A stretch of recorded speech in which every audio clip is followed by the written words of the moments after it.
Unlike the cobbled surfaces that had been laid in most of France's towns and cities, these dirt roads did offer a fairly consistent surface. However, too much sun and too little rain, or vice versa, rendered them hazardous. Road users ended up either blinded by dust or slithering through sludge. The dust was easier to deal with as long as it was your bike or motor vehicle that was kicking it up. For anyone behind, successful forward progress was a lottery. That this issue desperately needed resolution had become even more apparent due to the growing numbers of motor vehicles, which were restricted in theory by a speed limit of 20 kilometers per hour in built-up areas and 30 in the countryside. However, the only actual limit was each driver's common sense. Gendarmes, depending on bikes or foot power, were almost completely unable to enforce these regulations, to the dismay of pedestrians and, most particularly, those who lived alongside busy roads and were unable to open their windows in warm weather because of the all-pervading dust. Articles on the poor state of the roads and the many accidents resulting from this appeared regularly in both the mainstream and the sporting press, usually demanding the introduction of a formal Code de la route that laid down speed limits for all vehicles. Yet the legislation implementing rules of the road did not go through until 1922.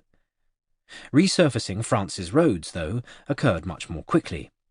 In August 1903, C.M. Garin, the inspector of bridges and roads, wrote an article for La Revue du Touring Club de France, giving his impressions of an experiment in goudronnage, the laying of coal tar, over a section of road at Porte Dorée in southeast Paris.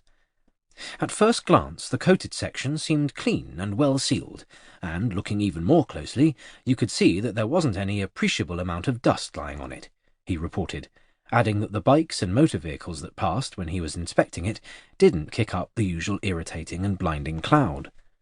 He concluded by saying it was desirable for further tests to be carried out across France and over a longer period, in order to confirm the efficacy of tarring roads to quell the plague of dust for road users. Within a few years, the Tour would feature a lot of riding on roads of this type, but for the hopefuls at the 1903 race, there would be no escape from the dust. Goggles kept it out of their eyes, but it coated everything else. The best they could do was try to avoid it, which to a large extent explained what may seem to be rather madcap tactics. The individual stages of a modern multi-day race tend to stick to a very formulaic pattern. From the start, an early break will form, comprising a small group of riders. The racers don't have a realistic ambition of being contenders for the overall title, and either don't have the sprinting speed to win a bunch finish or are not specialist climbers. The peloton will allow them to build a lead before beginning to chase them down to ensure a bunch sprint or a battle between the pick of the climbers, depending on the terrain at the finish. Although there are slight variations to this, the one unchanging guarantee is that the best sprinters and climbers will sit in the midst of the peloton, saving all of the energy they can until the last and hopefully decisive moment. Any appearance by them at the front of the pack before this would be strategic suicide.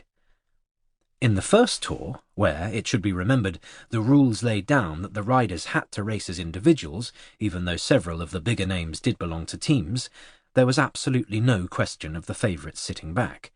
Instead, they attacked each other right from the very first moment. Establishing a gap over your rivals meant having a clear road ahead of you and leaving a dusty trail in your wake, so those following behind could not clearly see the ideal line to take in order to avoid potholes, debris, or animals in the road, or the best approach to corners. Then there is the question of how the suppression of pacemakers affected tactics. Firstly, the star names would have been used to going off hard from the gun, but doing so while sitting in behind well-paid pace-setters, who were effectively doing most of the work for them, just as a team leader's domestiques now do. They simply weren't used to sitting in a pack in order to preserve their physical resources. Consequently, after Abra had fired the starting pistol on stage 1, they raced flat out, as they always did. A nagging concern about the levelling of the playing field brought about by this change to the well-established rules also had an impact. Sprinting away from the start, the leading names wanted to impose themselves on less renowned riders who sniffed an opportunity to upset the established hierarchy, determined to quash suggestions that their dominance was about pacemakers more than ability.